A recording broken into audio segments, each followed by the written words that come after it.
Hello everybody and welcome to part 2 of this tutorial. And now let's go ahead and save the file. So press Ctrl O to write to output to the file. It says file name to write. You can actually modify it here, so you can type in some letters or whatever you want. You can change the name here, or you can even change the extension if you want. But there is no need for the time being. I'm just going to go ahead and save it as test. Just press enter. There you go. It says wrote one line. Control X to exit. There we go. Clear the screen. And now I'm going to use cat command to get a listing of this particular file, which is far more reasonable than the previous one, which you couldn't read. The cat command, by the way, was functioning properly, but it was mostly a binary file. Therefore, it gave you a listing, but you couldn't really read anything from it. So let's just go ahead and type in cat test, and there we go. It says some random text goes here. That is the text that we have typed into the text file and test file, and you can cat it like this. These things are very good, especially with files that you want to make sure you do not want to change them in any way, and you don't want to make any accidental changes or anything of a kind, and you want to quickly see what is located within that file. There is another way of doing this. Basically, it's ls, and let's go ahead and navigate over to etc apt ls, and here we have plenty of files to work with. So let's just take sources.list as an example here. So if I do cat sources.list, I'm gonna get everything that is within that file as before, and it's gonna be listed in my terminal here, there to stay. It's not gonna go away anywhere. But there is another command which I can use. Let me just go ahead and clear the screen. It is called less, and if I type in less sources.list, I'm gonna be prompted with a new tab where I can actually view things here. Not a new terminal tab, but a new workspace within the terminal itself. And when I press Q, it's gonna exit and nothing will be displayed here. So very nice in terms of being neat and organized, and so on and so forth. So less and cat, very nice things, but you can use, for example, cat sources.list, and then the command that I have previously mentioned is grep. Grep means basically you pull something, you grep something from something else. Now here's what I mean by it. You type in cat sources.list and you type in a pipe.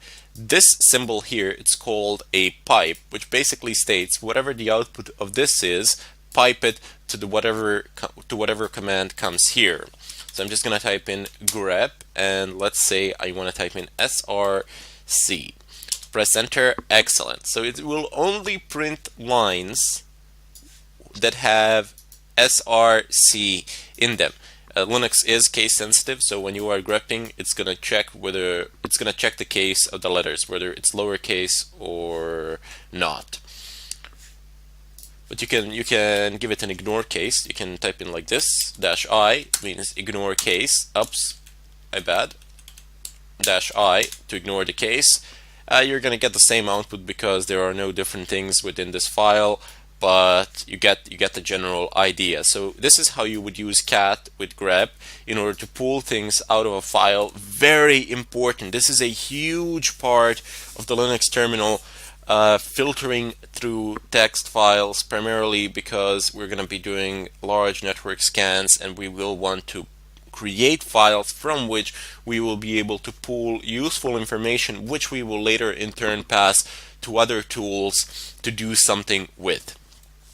Anyway, let me just go ahead and clear the screen for the time being. You also have echo, so echo, and I give it the quotation marks open.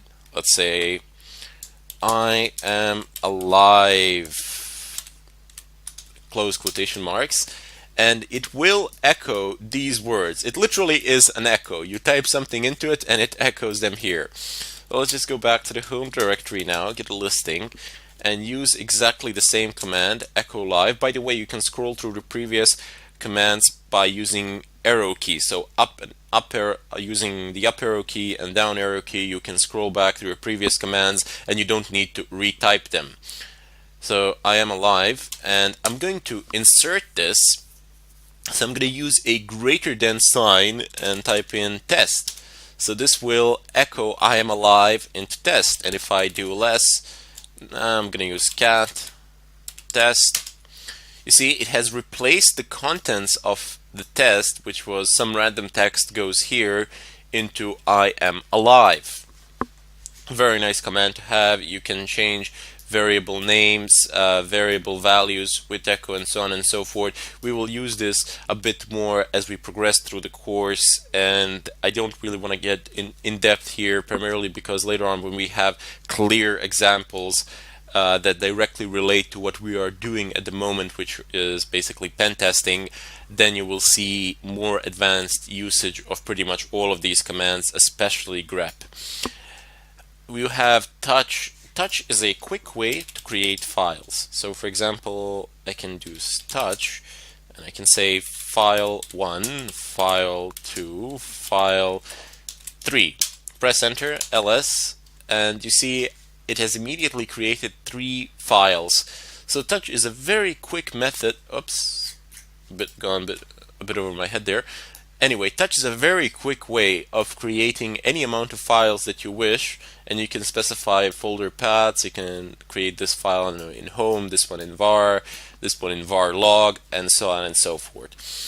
Anyway, down below you have mkdir. So if I go ahead and type in mkdir, it's make directory. So you are making some sort of a directory. Let's say the name of this directory will be place to be. And if I get ls, there we go.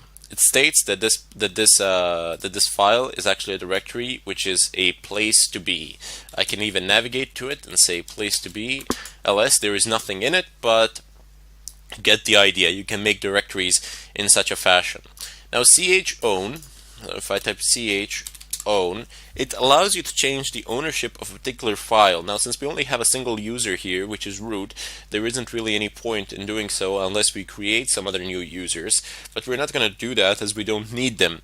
But just to show you how this would work, for example, if the owner of a file was not root, and if you wanted to change it to root, you would do the following. So chown, and then you would type the name, the username, colon, the user group. So the user group and the username are usually the same on your home PCs, unless you're on some bigger server or something like that. And then you would just specify the name of the file. I don't know, you can type in test. There we go. So it will change. It will effectively change the ownership of file test to the username root, who is from the user group root. And if I do ls, la, you can see here it states who the owners are and which groups actually own the files as well. So if I clear the screen, there is another more used command. It's called chmod, and this command allows you to change file permissions. So this is something that you will need to use on a daily basis and quite often, primarily because, well, you see, if I have an executable file in Linux, for example, let's just go ahead and edit. Well, actually, we don't need to edit it. We can type in echo, and not like that. Hello, close quotation marks, and I want to output this to test, and I want to move test to test.sh. sh is basically an executable, one of the scripts that's a bash script for Linux, that in such a way you can automate tasks. We will deal with it in greater depth as we proceed through the tutorial. You will need to be acquainted with bash scripting, definitely, but bash scripting is very similar to the terminal itself, so pretty much all the commands that you use in the terminal you can use in bash scripting as well, basically just combining a bunch of them in a file. And now I want this to be my executable, but you see, the way to start executables is /, as I have stated previously. That's a command to start any executable. And if I type in test and I press tab, it doesn't give me a list of possibilities. Why? Surely now test.sh is an executable, but no. You see, it doesn't have a permission to be an executable file. You see here the difference, that just take a look at this file and take a look at this file. This one is green, this one is not. And now look at their permissions. So you see it has a marcation that it is executable for all groups, users, etc., while this one up here, test.sh, does not have such permissions. You need to change that, and the way you change it is chmod, and you type in +x. So if you want the file to be writable, you type in +w. If you want it to be executable, +x. If you want to be able to read the file, +r. Very simple. There is also a way of doing this with numbers, so you can type in 755. You don't try remembering all those modes. Whatever you need, you basically go on the net and check. It can be quite complicated, but these three you need to know. It's +w, +r, and +x. And also 777, which is a global mode. This is the mode that is not recommended for actual usage, but you use chmod to actually test or troubleshoot things. For example, if you want to be absolutely sure that certain actions are not being prevented due to file permissions, you change the mode of those files to 777, which is the global mode that anybody can do anything with the file. And if you still have an error message, you know that it is absolutely not related to anything in regards to permissions. So those four things you do need to know. So let me just go ahead and type in +x, type in not random, it's not so random. Type in test.sh, press enter, and if I do ls la once again, you will see that test.sh is now executable. Let me just run it. And there you go. If I run this, it's going to echo hello onto my terminal screen. Now there's a bit more to go, not much more left. There is just one more command that I would really like to show to you, and that can be a very dangerous command indeed. It can mess you up in ways you can't even begin to imagine yet. That is the command rm. So rm is basically remove. And once you remove things with this command, it's next to impossible to recover pretty much anything. So if I type in rm test.sh, it's going to remove it and it's no longer going to be there. But if I go ahead and navigate over to place to be and, I don't know, touch test, I'm going to make a new file there. And if I go ahead and say rm place to be, it's going to say rm cannot remove place to be because it is a directory. This is a failsafe of the rm. So you wouldn't delete a full directory because you wouldn't be able to recover it, and that would be really bad. What you can do is type in rm.f and then place to be cannot remove directory. Oops. Okay, no problems. You see, you get stuck, and I'm deliberately going to leave this part in the tutorial just to troubleshoot it. So you type in --help, and here you have recursive remove directories and their contents recursively. So that's a very nice option. So let's just go ahead and do that, because this will go into the folder and remove everything within the folder and the folder itself, hopefully. So let's just go ahead and type in rm-r place to be, press enter. There you go, it has deleted it, and there we go, it is no longer there. The -f function, -f that I have used, is forced. It will not ask you any questions. It will delete the folder or file, which can be also very dangerous. When you're using rm, you always want to be asked questions. In any case, as I said, I've deliberately left this in order to show you that even if you get stuck, don't worry about it. I get stuck all the time, and if you don't know what to type in, what argument to pass, just type in --help and take a look at what you can actually type. Read a little bit, and then use the options. Try it out. Sometimes it's going to work, sometimes it won't.